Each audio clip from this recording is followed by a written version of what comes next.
మీ బంగారం తాకట్టులో ఉందా? విడిపించుకోలేక ఇబ్బందులు పడుతున్నారా? అయితే మీ బంగారాన్ని వెంటనే విడిపించి కొంటాం. గణేష్ గోల్డ్.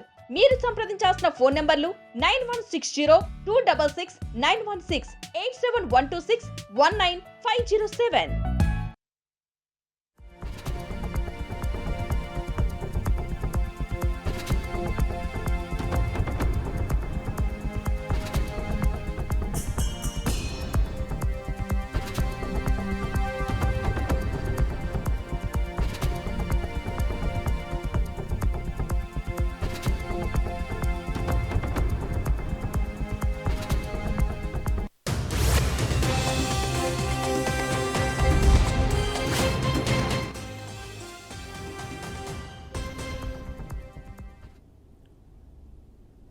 బ్రేకింగ్ న్యూస్ చూస్తున్నాం. తెలుగు రాష్ట్రాల్లో అసెంబ్లీ నియోజకవర్గపు పెంపు పిటిషన్లను సుప్రీంకోర్టు కొట్టివేసింది. 2022లో ఇరు రాష్ట్రాల్లో డిలిమినేషన్ ప్రక్రియ చేపట్టాలని ప్రొఫెసర్ పురుషోత్తం దాఖలు చేసిన పిటిషన్ను విచారించిన జస్టిస్ సూర్యకాంత్ ధర్మాసనం తుది ఉత్తర్వులు జారీ చేసింది.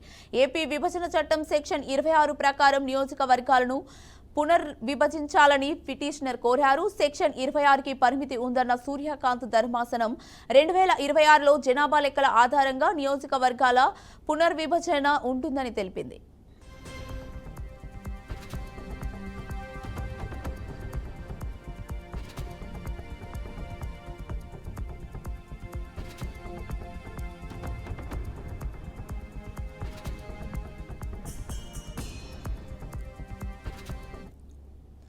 జమ్మూ కాశ్మీర్లో పునర్విభజన చేసే సమయంలో ఏపీ విభజన చట్టాన్ని పక్కన పెట్టారని, రాజ్యాంగ విరుద్ధంగా వ్యవహరించారని తెలిపింది. ఇలాంటి పిటిషన్ను అనుమతించడం వల్ల ఇతర రాష్ట్రాల్లోనూ ఇవే తరహా పిటిషన్లు వస్తాయని సుప్రీం ధర్మాసనం అభిప్రాయపడింది.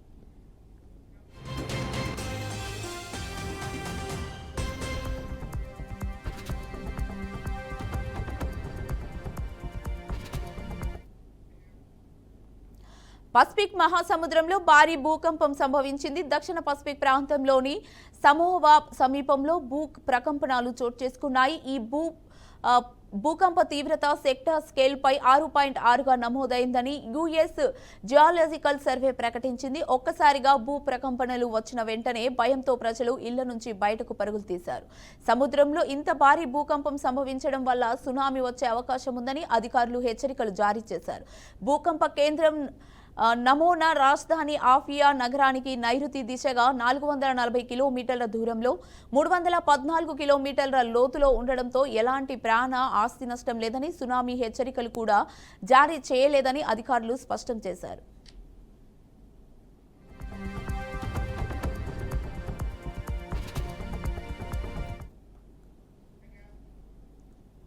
ప్రముఖ నటుడు మక్కల్ నీది మయ్యం అధినేత కమల్ హాసన్ రాజ్యసభ ఎంపీగా ఇవాళ ప్రమాణ స్వీకారం చేశారు.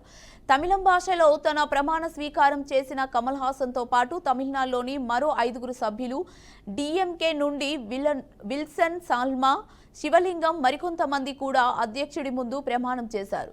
డిఎంకే కూటమి మద్దతుతో జరిగిన రిజర్వ్ రేసులో కమల్ హాసన్ సహా సర్వసభ్యులు ఏకగ్రీవంగా ఎన్నికయ్యారు.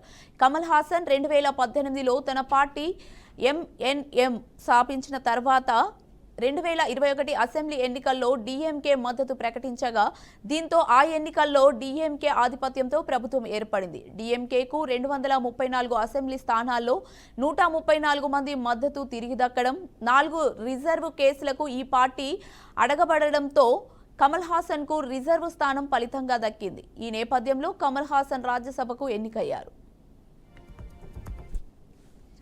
அவையின் உறுப்பினராக தேர்ந்தெடுக்கப்பட்டிருக்கும் கமல் ஹாசன் எனும் நான் சட்டத்தினால் நிறுவப்பெற்றதான இந்திய அரசியல் சட்டத்தின் மீது உண்மையான பற்றார்வமும் பற்றுறுதியும் கொண்டிருப்பேன் என்றும், இந்தியாவின் இறையாண்மையையும் ஒருமைப்பாட்டையும் உறுதியாக பற்றி நிற்பேன் என்றும், நான் இப்போது ஏற்கவிருக்கும் கடமையினை నేర్మయాగ నెరవేర్చువే. కాంగ్రెస్ పార్టీ బీసీలకు అన్యాయం చేస్తుందని తీవ్ర స్థాయిలో మండిపడ్డారు కేంద్ర మంత్రి కిషన్ రెడ్డి. తెలంగాణ సీఎం రేవంత్ రెడ్డి మోదీపై చేసిన వ్యాఖ్యలకు కిషన్ రెడ్డి కౌంటర్ ఇచ్చారు. రేవంత్ రెడ్డి మిడిమిడి నాలెడ్జ్తో రాజకీయ లబ్ధి కోసం రాజకీయాలు చేస్తున్నారన్నారు. అంతేకాకుండా బీజేపీ ప్రభుత్వం బీసీ కమిషన్ను చట్టబద్ధం చేసిందని తెలిపారు. ఎంపీలో ఎక్కువ మంది బీసీలు బీజేపీ నుంచే ఉన్నారని అన్నారు. మోదీ కులాన్ని మండల్ కమిషన్ ఆధారంగా బీసీలో చేర్చారు. విశ్వ బ్రాహ్మణుల వంటి వందల కులాల దశల వారీగా బీసీ జాబితాలో చేర్చబడ్డాయి. ఇప్పుడు మోదీని కన్వర్టెడ్ బీసీ అంటారా అంటూ కాంగ్రెస్ పై మండిపడ్డారు. మళ్ళీ రేవంత్ రెడ్డి గారు రావు గాంధీ పక్కన కూర్చొని కన్వర్టెడ్ బీసీ అంటారు. ఎట్లా కన్వర్టెడ్ బీసీ అవుతాడో చెప్పాల్సినటువంటి అవసరం ఉంది. రాజ్యాంగబద్ధంగా ఒక ముఖ్యమంత్రి స్థాయిలో ఉన్నటువంటి వ్యక్తి మిడిమిడి జ్ఞానంతో దుందుడుకు విధానంతో రాజకీయ లబ్ధి కోసం ఈరోజు కులాలను విమర్శించేటువంటి పరిస్థితి, అవాక్కులు చెవాక్కులు పేలే విధంగా ఈరోజు ముఖ్యమంత్రి గారు వ్యవహరిస్తూ ఉన్నారు. నేను ఒక్కటే అడుగుతా ఉన్నాను, స్వాతంత్రం వచ్చిన తర్వాత అనేక కులాలను దశల వారీగా బీసీలో చేర్చడం జరిగింది. 1972లో బంజారాలను అంటే తెలంగాణలో లంబాడీలను ఎస్టీలో చేర్చడం జరిగింది. అంటే ఈరోజు లంబాడీలు కూడా కన్వర్టెడ్ ఎస్టీలా చెప్పాల్సినటువంటి అవసరం ఉంది. అంతేకాదు ఏదైతే 1994లో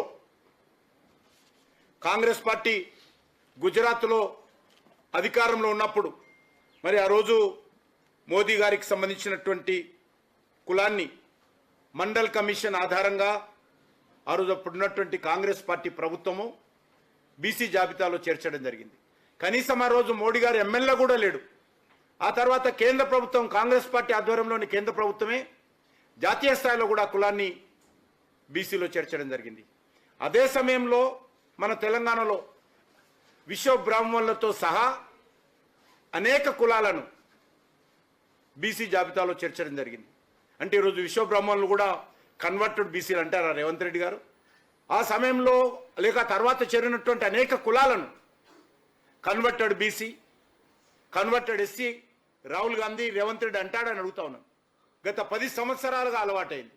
నరేంద్ర మోడీ గారిని నీచ స్థాయి వ్యక్తి అని అనేక రకాలుగా కాంగ్రెస్ పార్టీలో ఉన్నటువంటి నాయకులు మాట్లాడము వరుసగా మనం చూస్తూ ఉన్నాం. రాజకీయమైనటువంటి మైలేజ్ కోసం ద్వంద్వ విధానం